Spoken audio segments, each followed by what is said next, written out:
자, 여러분 안녕하세요. 모모동 심원장입니다. 2019년 여러분들과 함께 표준교재 개정판을 활용하여 요양보호사 시험 핵심만 정리해드리는 강의입니다.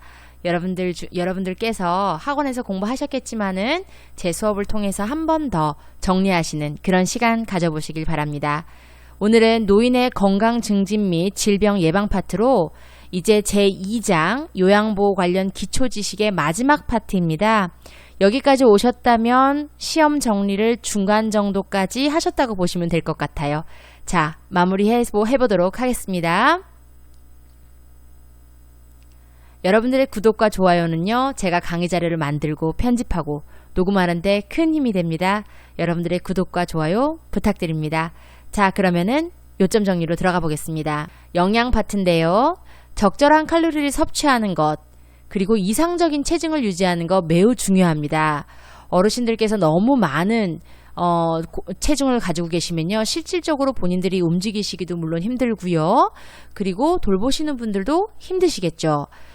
이러한 이상적이지 않은 체중이라고 얘기하는 과체중 같은 경우 어르신들께서 쉽게 지치거나 힘들어 하시는 경향을 보이십니다.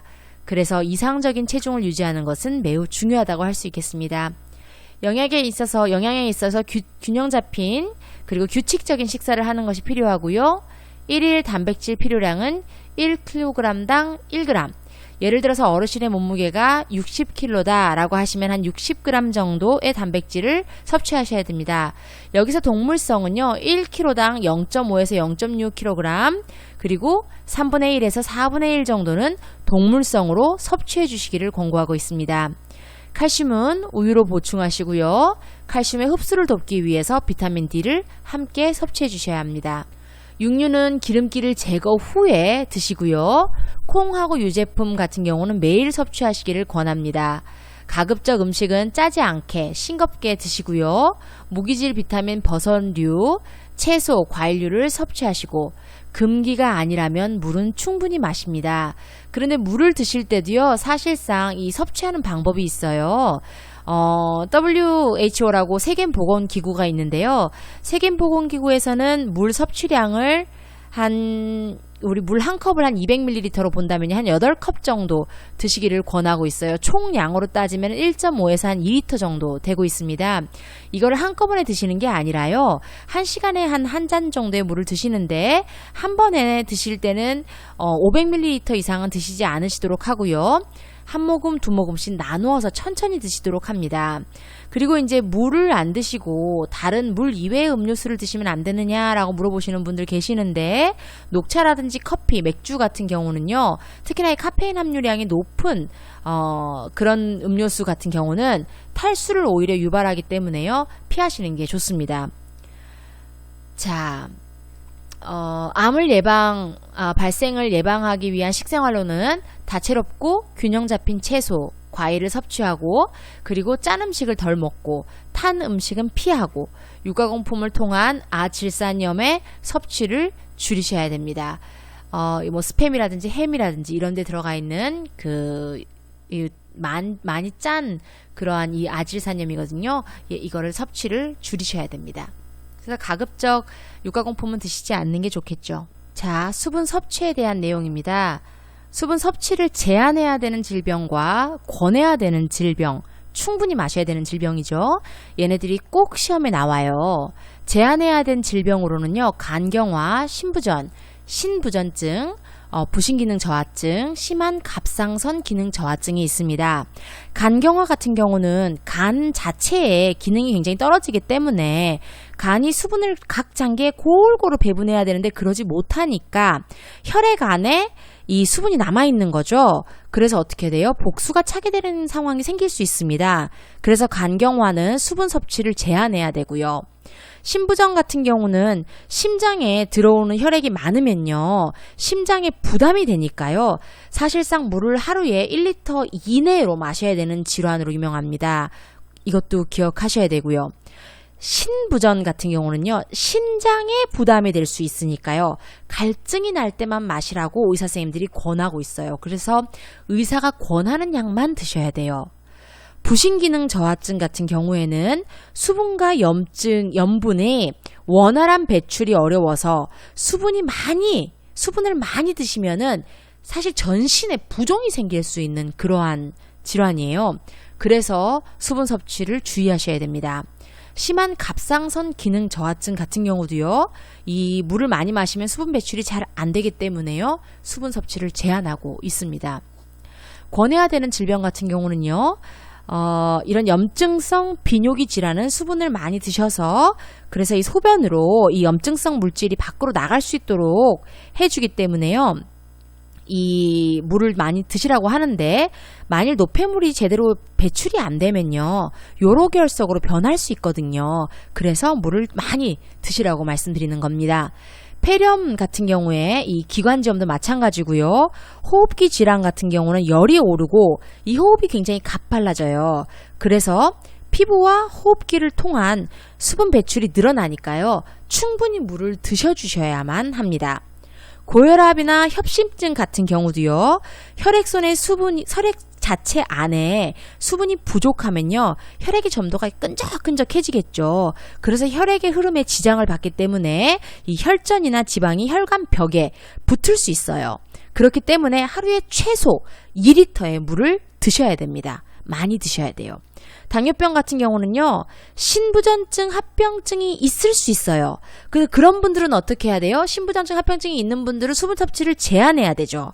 그렇지만 그런 합병증이 없는 당뇨병 환자는요, 물을 자주 마셔서요, 혈당 자체가 올라가는 것을 제한하셔야 됩니다. 자, 이 부분 매우 중요하기 때문에 혹시 잘 기억이 안 나시면요, 한 번 더 반복해서 제 수업을 들어주시기 바랍니다. 운동 같은 경우는요, 본인의 어르신들의 현재 운동 수준을 평가하여야 됩니다. 지금 우리가 보는 파트는요, 노인의 건강 증진 및 질병 예방 파트이기 때문에요, 이게 비단 등급자에만 해당하는 건 아니고요, 기본적으로 연령이 높으신 분들은 어떻게 해야 하는가로 초점을 맞추시고 보시면 될 것 같아요. 본인의 운동 수준을 평가해야 되고요, 운동 금기 질환이 있거나 투약 상황을 파악하셔서 운동을 하셔야 되고요, 운동을 통해서 스트레스가 해소된다면 너무나 좋겠죠. 낮은 강도에서 점차 강도를 높여야지, 내가 예전에는 이렇게 운동했는데 하면서 운동을 하시면 안 된다는 거예요. 적어도 10분 이상 준비 운동을 하시고 그 다음에 운동을 하시는 게 좋습니다. 이거는 이제 유연성이라든지 근육의 손상을 예방할 수 있습니다. 운동의 강도라든지 기간, 그리고 빈도는요, 서서히 늘리셔야지 처음부터 너무 빡빡하게 운동하시면 안 된다는 거, 개인의 능력에 맞는 운동을 하시라는 거 권하고 싶습니다. 자, 수면과 성생활 파트인데요.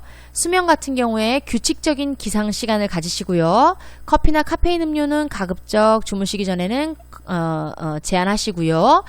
금주, 금연, 과식 하시면 안 되겠죠. 따뜻한 우유, 내가 잠이 잘 안 온다, 어르신들이 저녁에 빈속에 잠이 잘 안 온다라고 하시면은 무거운 음식을 드시는 게 아니라 따뜻한 우유를 데워주시면은 그걸 드시면 더 편안하게 잠자리에 드실 수 있다고 하네요. 잠옷 잘 입으시고 잠자리를 편하게 하시면 더 좋은 양질의 수면을 취하실 수 있고요. 수면제, 진정제는 장기 복용은 금합니다. 어르신이 되시면은 이 수면 양상 중에요, 낮잠이 계속 오는 양상이 있어요. 근데 가급적 낮잠은 피하실 수 있게 낮에는 충분한 활동을 하고 저녁에 주무실 수 있도록 도와주셔야 됩니다. 성생활 같은 경우는요, 노인들은 굉장히 무시될 수 있는 파트가 이 성생활 파트예요. 이 부분 좀 신경 쓰셔 주셔야 되는데, 노인의 삶의 질 증진을 위해서 성생활을 고려해 주시고요. 성욕은 인간이 가진 기본적인 욕구라는 걸 인식하고 계셔야 되고요. 여성 같은 경우에 더 이상 이 질의 분비물이 원활하지 않기 때문에요, 윤활제 사용을 권합니다. 성기능에 영향을 주는 약물이 많으니 확인하시고요. 성에 대한 개념은 개인차가 있으니까 개인의 특성에 맞게 하실 수 있도록 봐주셔야 됩니다. 약물과 금연, 적정 음주 부분인데요. 약물 사용은요, 노인은 약물의 흡수, 대사, 배설 기능이 떨어져요. 그래서 약물 복용이 더더욱 위험해서요, 정확한 약물 복용 지식을 갖고 계셔야 됩니다. 금연과 적정 음주 같은 경우는 현재 건강상에 문제가 있는 노인들은 특히 특히나 금연하셔야 되고요. 적정 음주도요. 암 예방을 위해서라면 사실상 한두 잔의 술도 피하는 것이 좋습니다. 내가 금주가 어렵다라고 하신다면요. 전문가의 상담을 받아서 도움을 요청하는 것도 하나의 방법이 될 수 있겠습니다. 자, 그 다음으로는 예방접종인데요. 65세 이상이라면 예방접종을 권하고 있습니다. 특히나 인플루엔자, 폐렴구균, 대상포진, 파상풍, 디프테리아 같은 이 5가지는요. 예방접종을 꼭 하도록 권장하고 있어요. 그럼 이런 문제가 나올 수가 있겠죠. 예방접종을 하도록 권장하고 있는 질병은 무엇인가? 이런 식으로 해서 이 5가지를 하나를 예시를 두고 나머지는 전혀 상관이 없는 질환들을 엮어 둔 다음에 어느 것이 포함되겠는가라고 하는 문제들이 나올 수 있겠죠. 자, 예방접종의 종류와 주기를 본다면요. 파상풍, 디프테리아, 백일해 같은 경우는 1차 접종 후 10년마다 파상풍과 디프테리아를 추가적으로 접종한다고 얘기하고 있고요. 인플루엔자는 매년 1회 기억하세요. 폐렴구균은 위험균에 따라서 1에서 2회 정도 접종을 하고 65세 이상 같은 경우는 1회에 하나입니다. 대상포진 같은 경우는 1회, 65세 이상도 1회. 이런 예방접종의 기간, 특히나 인플루엔자와 이 파상풍과 디프테리아에 관한 거는 문제에 종종 나오고 있습니다. 계절별 생활안전수칙인데요. 여름철은 폭염 대응하셔야겠죠. 식사는 가볍게 평소보다 물 자주 드시고 선풍기 환기 잘 되는 상태에서 사용하시고 커튼으로 해를 가리시는 게 좋습니다. 겨울철 같은 경우는 뇌졸중, 고혈압을 철저히 관리하시고 실외 운동 삼가하시고 실내 운동을 권합니다. 새벽보다 낮 시간 운동하시라 그래요. 너무 아침 일찍 나가시는 거 권하지 않습니다. 골절 예방 위험하겠죠. 그렇죠? 눈비 오면 가급적 외출을 삼가하시고요. 주머니에 손 넣고 다니시는 거 하지 말으셔야 됩니다. 둔한 옷을 입기보다는 얇고 여러 벌의 옷을 겹쳐 입으셔서 좀 더 활동성을 보장할 수 있도록 해주셔야 됩니다. 자, 여기까지가 간단하게 노인의 건강 증진 및 질병 예방 파트를 요약해본 파트입니다. 이 파트들이 어떻게 문제에 나올지 다음 영상으로 또 문제를 한번 살펴보시도록 할게요. 여러분 수업 들으시느라 수고 많으셨습니다.